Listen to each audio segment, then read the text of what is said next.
video. So I thought, well, I had this idea, a concept that I thought about for a while, of taking still flat images and then obviously using After Effects to sort of bring them to life through the use of 3D space and additional elements and camera movements and stuff like that. So I thought, yeah, let's break down that still image that I'd used for the album artwork and make something that's more dynamic and engaging for the viewer, essentially.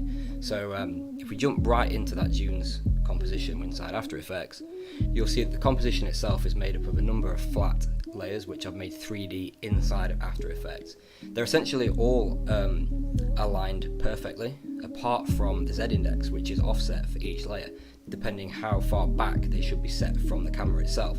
So for an example, looking at the sky background, we can see obviously that is the furthest thing back in this composition with the Z-index of 3000. So obviously we didn't want anything to be behind that, so that has to have the largest value, whereas something like the first dune and the second dune doesn't have to have that because we want it to be right at the front. So we're setting the first dune with a Z-index position of 0, and then each dune after that gets offset by another 400 pixels. So obviously dune 2 is going to be 400 pixels, dune 3 800 pixels. So essentially we can control how far away from the actual viewpoint camera these layers are based off that Z value. Obviously before we can get to this sort of point in After Effects, we need to take our still images, break them down inside of Photoshop into each separate layers to be able to spread those across the Z-index inside of After Effects. So to begin with, let's open Photoshop and have a look at how this was made.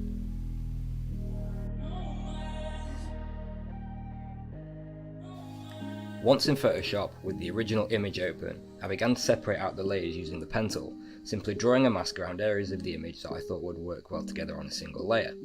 With the selection of the area made, I then duplicated this onto a new layer, isolating the selection from the rest of the image. Once this was complete, I removed the area from the background layer by holding down Command and clicking on the top layer to make a selection. I then expanded this selection by 10 pixels and removed this from the background using the Content Aware tool to fill the new area with information from the rest of the image. I did this by holding down Shift and Backspace simultaneously. I then cleaned up the newly generated layer using the Spot Healing Brush tool to brush over unwanted artifacts and areas that weren't blended as well as they could be. Once this process was carried out for the first layer, I then repeated it until each dune had its own separate layer, and also introduced some additional elements such as people, a sky replacement, and a Mercedes G-Class to add to the luxury vibe that I wanted to present through the concept of the video. Back in After Effects, as I previously mentioned, I separated out the layers by adjusting their Z-index positions, giving layers that would be further back in the scene a higher value. For example, the sky, which has a Z-index figure of 3000 opposed to the first dune, which has a value of 0. One thing to remember when doing this is to add the reptile effect to each of the layers, with the tiling method set to unfold. This allows you to repeat the layer in any desired direction, meaning a layer can be placed further back in space with no visible edges. If I turn this effect off on the buildings layer, you can see that the layer doesn't reach the edge of the frame, and this just simply wouldn't work if we wanted to have such a wide angle on the camera.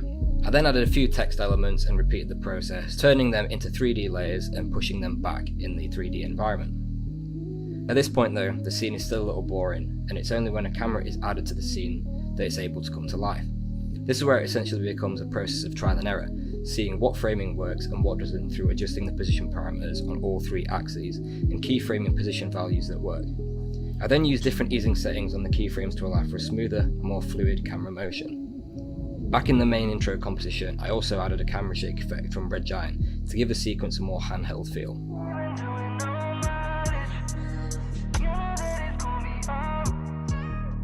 So right after the introduction, the first lyrical clip in the video features a transition where we see a live action clip of a couple sat together, seamlessly transition back into the dunes we've already seen. To create this sequence, I first imported the original clip which I took from Adobe Stock. As the video is primarily 2 silhouetted figures with a bright background, I knew this would be hard to key out quickly without having to mask out figures from the background.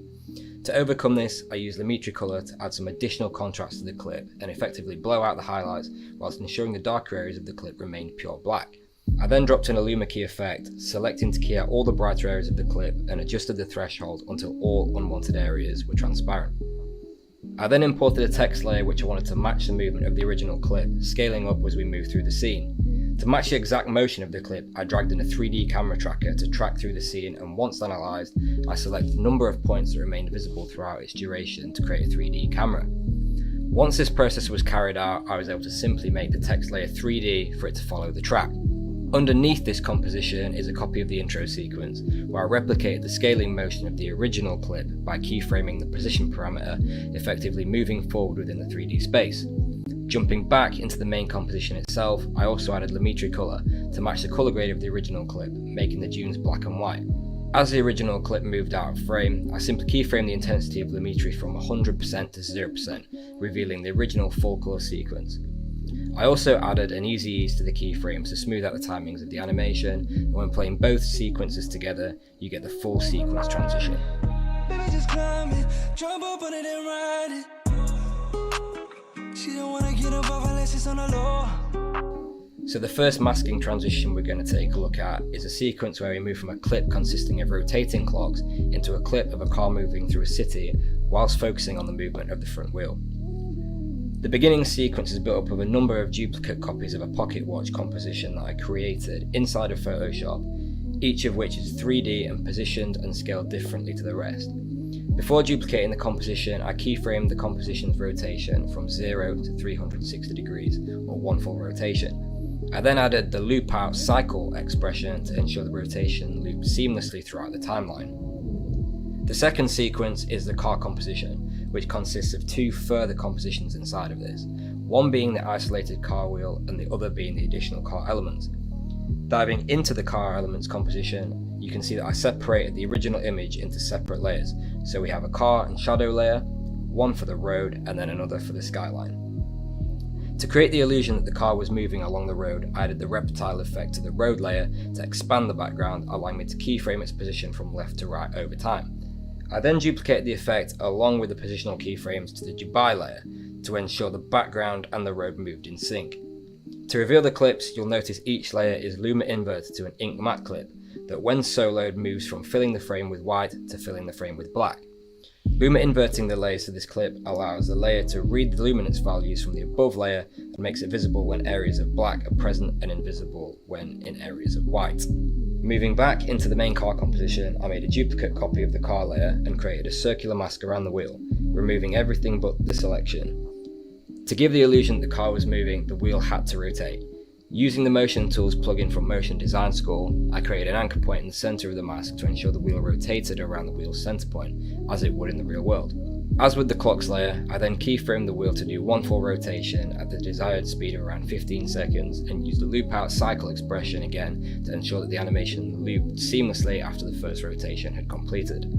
To create the staggered appearance of the layer, I simply copied the same ink matte layer, Luma inverted the wheel layer and offset its entrance, meaning it would appear before the remainder of the clip. So in short, that's a breakdown of the basic principles of the effects I used throughout the video, along with a couple of the more complex transitions I created as well. I hope you picked up a couple of tips and tricks there, and if you've got any questions about any part of the video,